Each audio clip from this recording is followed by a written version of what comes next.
There are lots of Iraqis with broken hearts. But this baby was born that way. On this day, Ilyas is just 17 days old. He's one of about 5,000 children born every year with serious heart defects in a country with hardly any ability to treat them. But Ilyas has also been lucky. He was born just before a visiting cardiac surgery team arrived in a program started by a couple of 20-something Americans.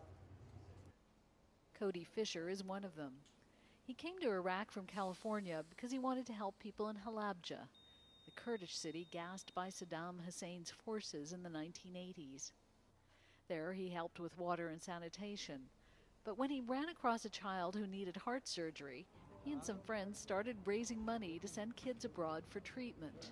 After doing that for a few years, Iraq had progressed a little bit more, and it was time where we were able to bring in medical teams to train locals.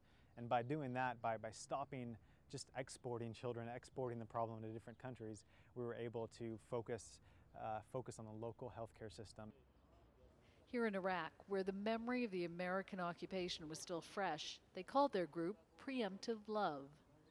We named our organization that for a reason, kind of a spin on a preemptive strike. We want to be people known for loving first, not hitting the other person first or striking first.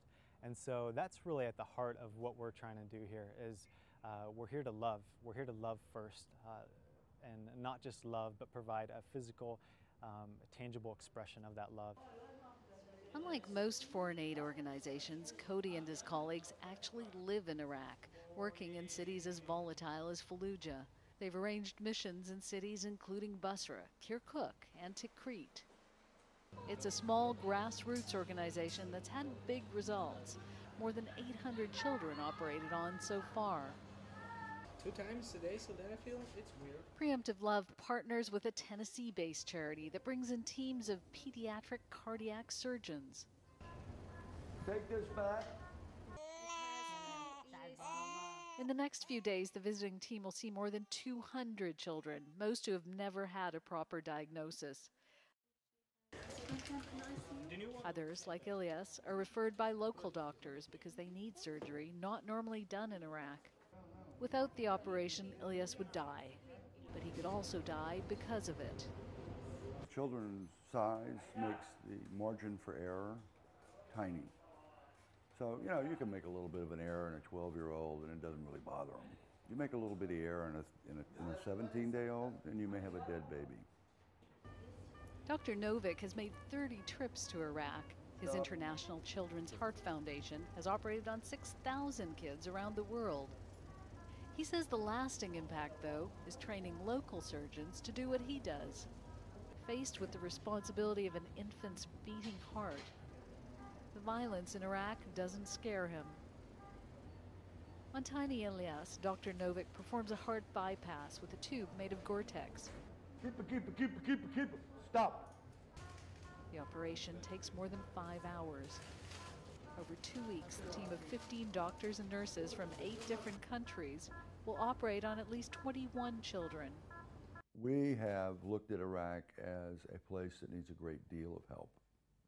And I think that's one of the reasons why we have decided that we'll spend as much time necessary here, whether it's 5 years, 7 years, 10 years, to build the programs around the country that are necessary for them to be able to take care of all their kids with heart disease.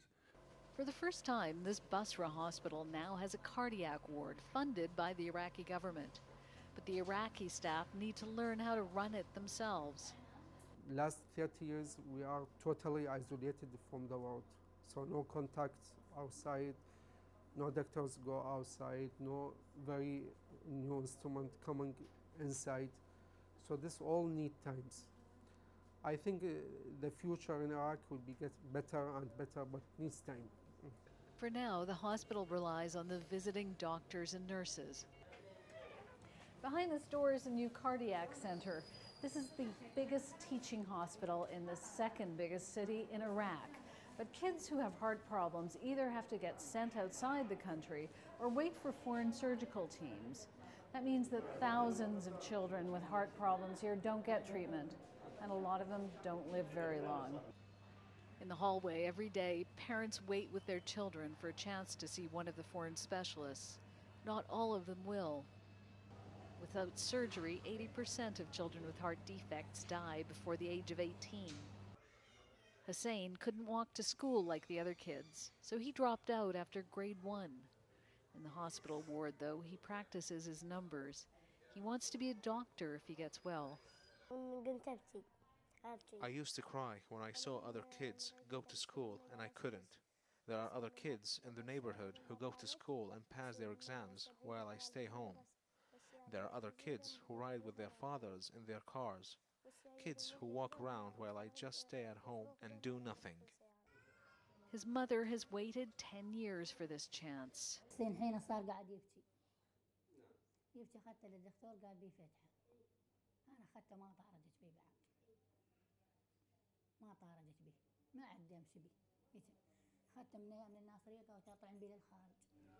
Now at age 11, Hussein has that chance. He's on the list for an operation. But there are more urgent cases than his, and it's not clear he'll get one this time.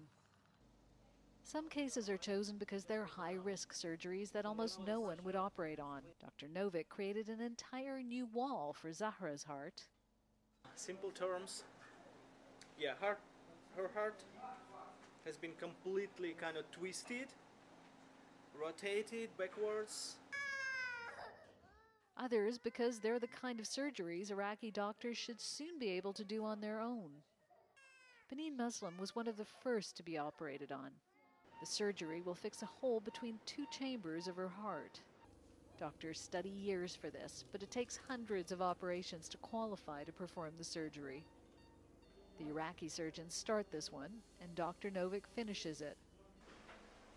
The surgery is successful, but her mother still worries. Blood flow going this way. In a country like Iraq, it's not just the surgery that's lacking. Almost everything in the intensive care unit or the recovery ward has to be taught. As for the smallest patient, Ilyas, 24 hours after his operation, the doctors say he's doing well. But he's not out of the woods yet. It's the first of at least 3 surgeries he'll need as his heart grows. So we'll put a patch in there. While Ilyas is in intensive care, his grandmother waits in the recovery ward, praying that this child will be one of those 1 in a few hundred to be saved.